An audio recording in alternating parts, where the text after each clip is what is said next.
Abonnez-vous à notre chaîne pour découvrir ensemble les histoires fascinantes des plus grands artistes. Aujourd'hui, je vous raconte celle de Tina Turner, une légende à la fois éclatante et douloureuse, dont la vie fut bien plus complexe qu'elle ne paraissait. À première vue, tout semblait parfait. Tina Turner avait conquis le monde avec une carrière fabuleuse, jalonnée de récompenses, dont de nombreux Grammy Awards. Elle était mariée à un homme aimant dans ses dernières années, entourée de millions de fans fidèles.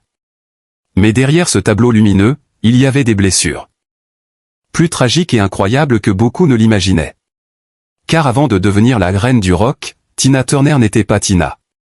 Elle s'appelait Anna Mae Bullock, née le 26 novembre 1939 à Nutbush, dans le Tennessee. Ses parents, métayers modestes, travaillaient dur dans les champs de coton. Petite, Anna les accompagnait, les mains déjà calleuses alors qu'elle n'était qu'une enfant. Petite Anna n'avait que 11 ans lorsqu'un événement brutal bouleversa à nouveau son existence.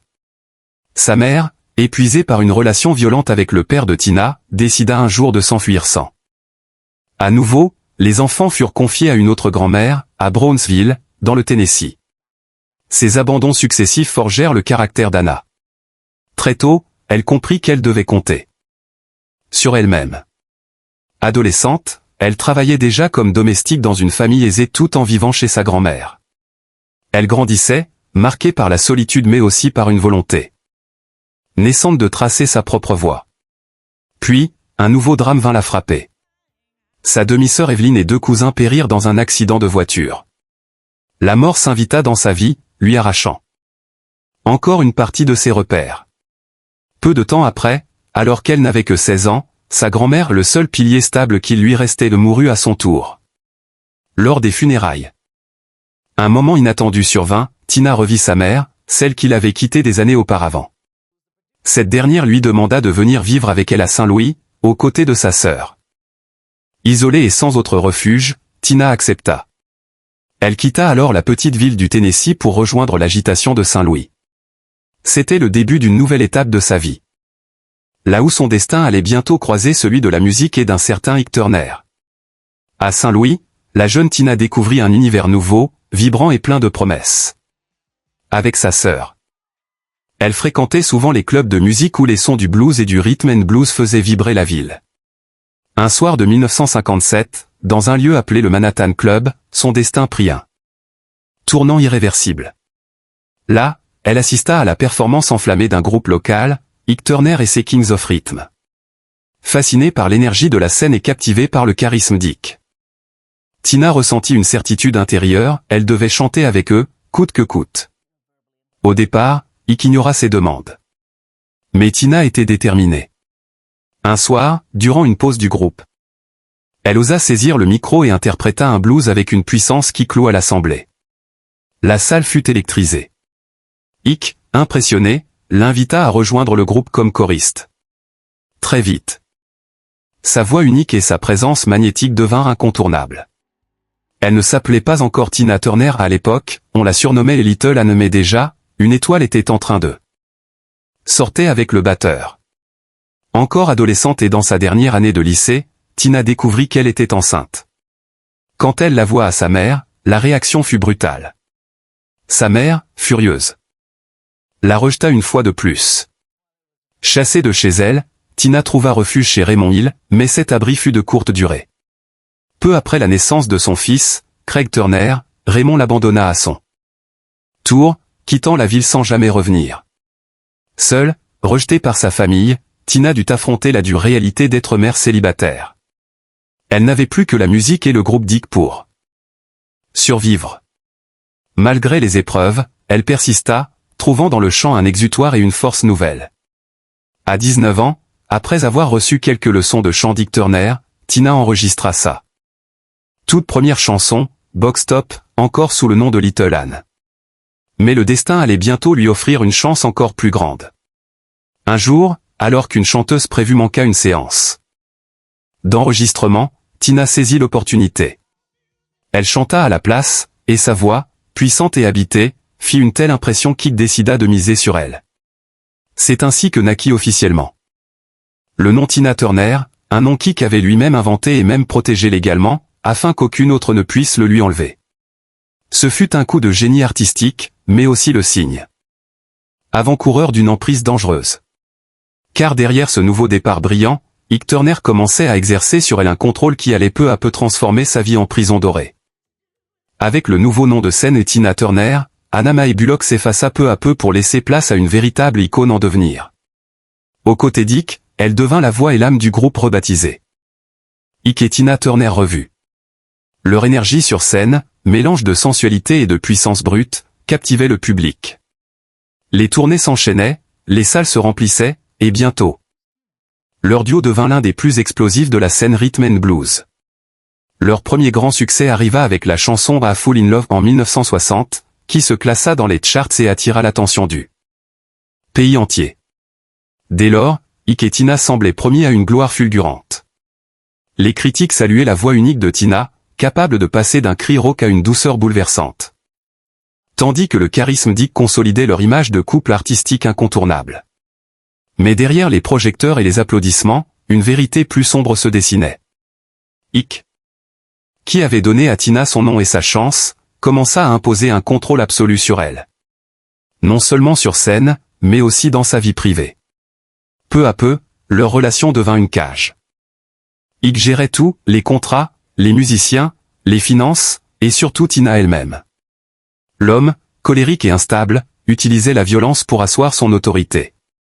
Ce qui n'était au départ qu'une collaboration artistique se transforma en un lien de dépendance étouffant, où Tina devint prisonnière de son propre succès. Et pourtant, malgré les coups et la douleur, elle continuait de sommet artistique. Leurs performances scéniques étaient qualifiées de volcaniques, chorégraphie millimétrée, costumes flamboyants, et surtout la voix puissante de Tina qui enflammait le public à chaque apparition. Leur répertoire s'élargit avec des titres devenus légendaires comme River Deep Mountain High, 1966, produit par Phil Spector. Bien que la chanson n'ait pas rencontré immédiatement un grand succès aux États-Unis, elle triompha en Europe et fit de Tina une star internationale. Les tournées mondiales s'enchaînèrent, notamment avec les Rolling Stones qui les invitèrent en première partie, confirmant leur statut de phénomène mondial. Dans les années 70, le duo connut un autre triomphe avec leur reprise de Prue Marie, 1971, qui leur valut un Grammy Award et reste encore aujourd'hui l'une des performances les plus emblématiques de Tina Turner. Sur scène, elle dégageait une énergie explosive, un mélange de sensualité et de fureur. Elle trouva refuge dans un hôtel voisin, implorant qu'on lui accorde une chambre à crédit. C'était la fin d'un cauchemar, mais aussi le début d'un combat encore plus rude. Lors du divorce prononcé en 1978, Tina fit un choix radical. Elle abandonna tous ses biens, toutes les maisons, les voitures, les droits musicaux, ne demandant qu'une seule chose, garder son nom de scène. Tina Turner. Ce nom qui, au départ, lui avait été imposé par Ike, elle décida de le porter désormais comme un symbole de résistance et de renaissance. Mais repartir de zéro n'était pas simple. Endettée, obligée de payer les créanciers laissés par Ike, Tina dut se contenter de petits cachets, chantant dans des clubs de seconde zone, participant à des shows télévisés mineurs.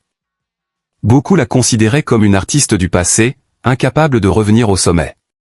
Pourtant, derrière les projecteurs tamisés de ces petites scènes, Tina préparait silencieusement son retour.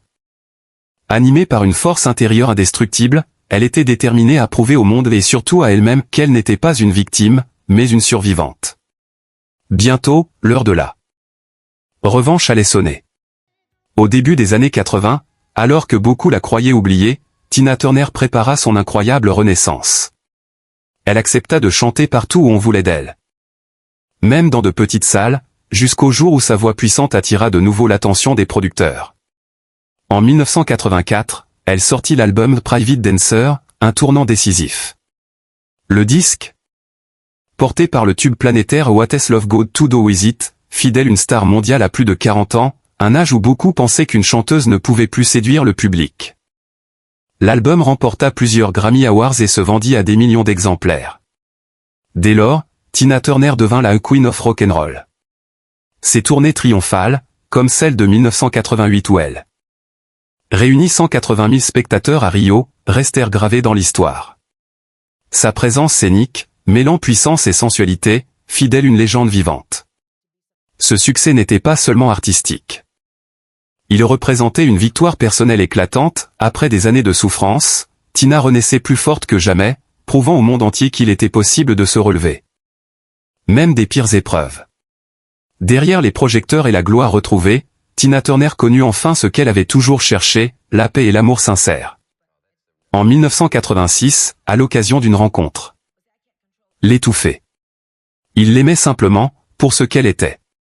Leur relation dura près de 3 décennies avant qu'ils ne se marient en 2013, dans une cérémonie intime au bord du lac de Zurich, où ils s'étaient installés. Aux côtés d'Erwin, Tina découvrit enfin la stabilité qu'elle n'avait jamais eue. Mais les épreuves ne l'avaient pas totalement quittée. Elle dut faire face à de graves problèmes de santé, un AVC, une greffe de rein offerte par Erwin lui-même, et surtout la douleur immense de perdre ses 2 fils, Craig puis Ronnie.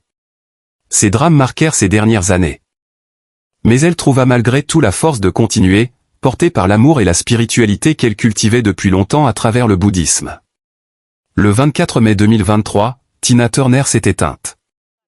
Paisiblement dans sa maison de Küsnacht, en Suisse, à l'âge de 83 ans. Elle laissait derrière elle un héritage immense, celui d'une femme qui, malgré les coups, les trahisons et les pertes, s'était toujours relevée pour chanter et rayonner. Sa voix continue de vivre, mais surtout son histoire demeure un exemple universel de courage et de résilience. Tina Turner n'était pas seulement une chanteuse à la voix unique, elle était une femme qui a transformé sa douleur en force et ses blessures en lumière. Son parcours, de l'enfance marquée par l'abandon jusqu'au triomphe planétaire, reste l'une des histoires les plus inspirantes de l'histoire de la musique. Elle nous rappelle qu'aucune épreuve n'est insurmontable et qu'il est toujours possible de renaître, même quand tout semble perdu. Tina a dansé avec le feu, mais elle a fini par briller comme une étoile éternelle. Si vous avez aimé ce récit, abonnez-vous à notre chaîne pour ne rien manquer des histoires vraies qui marquent la vie des grandes légendes. Et vous, que retenez-vous le plus de la vie incroyable de Tina Turner, son courage, son talent, ou sa capacité à se relever après chaque chute?